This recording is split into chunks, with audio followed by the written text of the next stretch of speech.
Antonio Canales ha fet avui una classe magistral de flamenc. Ha sigut a l'espai La Granja de Burjassot. És un dels docents que esta setmana transmetran el llegat que va deixar Martín Vargas l'any del centenari del seu naixement.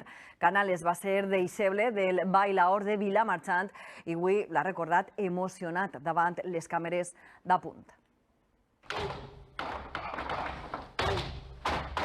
Aprendí muchas cosas de él, porque cada montaje era una lesión. Yo aprendí hasta a saludar. Decía, el hombre nos saluda aquí. Hay un punto más delantero, ¿no?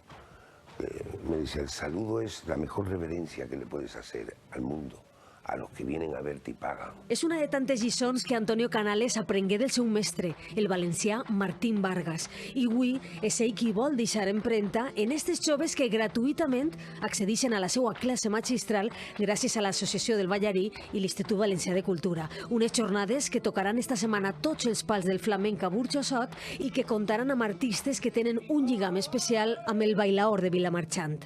Antonio va a bailar Los Caracoles en el Ballet Nacional de España y el año que viene será el 40 aniversario de Los Caracoles.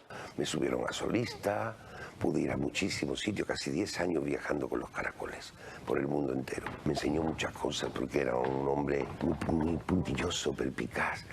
Tenía un mal genio, pero era un genio dulce, era un maestro, verdaderamente un maestro. Porque también fue un gran intérprete. Martín Vargas es uno de los grandes maestros de la danza española y el flamenco que tenemos. I ara és Canales qui vol seduir l'alumnat. Me tengo que deber a ellos. No quiero que se vayan de aquí diciendo no bailaré jamás. Quiero que de aquí se vayan diciendo he bailado. Y quiero decirle a la danza y al flamenco sí, quiero. Como cuando te casas.